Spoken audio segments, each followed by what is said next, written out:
caviar consumption has long been associated with decadence and luxury. With its rich, briny flavor and delicate texture, caviar was once reserved for royalty and the elite, symbolizing wealth and refined taste. Often served in small portions on crystal or silver dishes, it is prized not just for its flavor but for its rarity, especially when sourced from endangered sturgeon species.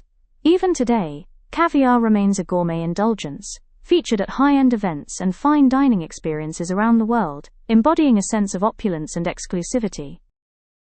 History of sturgeon. Ancient fish with royal roots. The sturgeon is one of the oldest fish on Earth, often called a living fossil, because it has existed for over 200 million years, dating back to the time of the dinosaurs. These prehistoric fish have changed very little over the millennia, and are known for their distinctive armored bodies and long, shovel-like snouts. Historically, sturgeon were found in large numbers across Eurasia and North America, especially in major river systems like the Volga, Danube, Mississippi, and Amur. In many cultures, their roe, eggs, caviar, became a luxury item reserved for royalty, especially in Russia, Persia, and later Europe. By the 19th and early 20th centuries, wild caviar was a booming international trade. Are sturgeon endangered? Yes, most sturgeon species are endangered, and some are critically endangered. Reasons for endangerment: overfishing, especially for caviar, which led to population collapse in many areas. Habitat destruction. Dams, pollution, and river modifications have disrupted their spawning grounds. Poaching and illegal trade.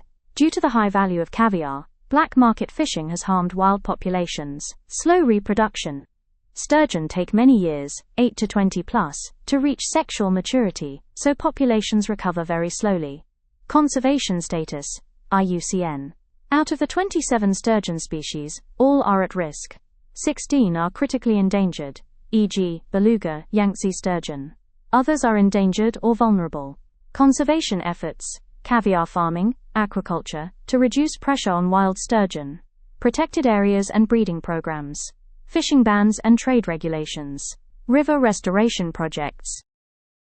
The process of sturgeon fish making caviar begins naturally in life of fish and ends with careful humidity. Here's a simple explanation of the full process. Natural formation inside the sturgeon. Egg development. Female sturgeon produce eggs, called roe, in their ovaries. This process can take 8 to 20 years, depending on the sturgeon species, before they're ready to produce high-quality roe. Maturity. Once mature, the female carries thousands of tiny eggs inside the body. These eggs are not fertilized, only unfertilized roe becomes caviar. Harvesting by humans. Careful monitoring. Fish farmers use ultrasound or biopsy to check when the roe is ready without harming the fish.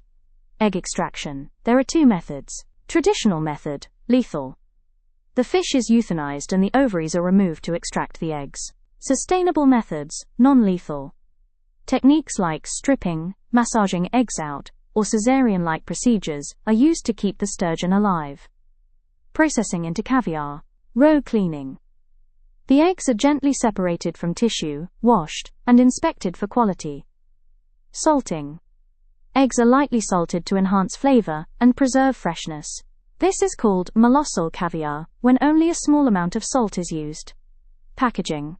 The caviar is placed into sealed tins and refrigerated to maintain quality. It must be kept cold and consumed fresh. Final product. The end result is caviar, a prized delicacy known for its rich buttery texture and delicate briny flavor. It's usually eaten raw on toast, crackers, or blinis. Red caviar is made from the eggs of salmon, and occasionally from trout or other fish in the salmon family. It's also known as salmon roe and is popular in Japanese, Russian, and Nordic cuisines. The process of making red caviar involves careful handling to preserve taste, texture, and color. Fish, step by step how red caviar is made. 1. Harvesting the roe. Female salmon are caught when their eggs, roe, are mature, usually during the spawning season. The eggs are carefully removed from the fish. Some farms use humane, non-lethal methods, while others harvest after euthanizing the fish. 2. Separating the eggs. The egg sacs, skeins, are gently massaged over a screen or mesh to separate the eggs from the surrounding membrane. 3. Washing. The eggs are thoroughly rinsed with cold, clean water to remove blood, membrane, and debris. This helps maintain the bright orange to reddish color and the signature pop texture. 4. Salting. The eggs are lightly salted to enhance flavor and preserve freshness. Mollusul caviar means lightly salted, a preferred high-quality style. Other versions may use stronger salting depending on tradition or storage needs. 5. Draining and drying. The eggs are drained of excess moisture, then briefly dried to achieve the right consistency. 6. Packaging. The finished red caviar is packed in airtight containers and refrigerated to keep it fresh. Some may be pasteurized for longer shelf life, though this slightly alters the taste and texture.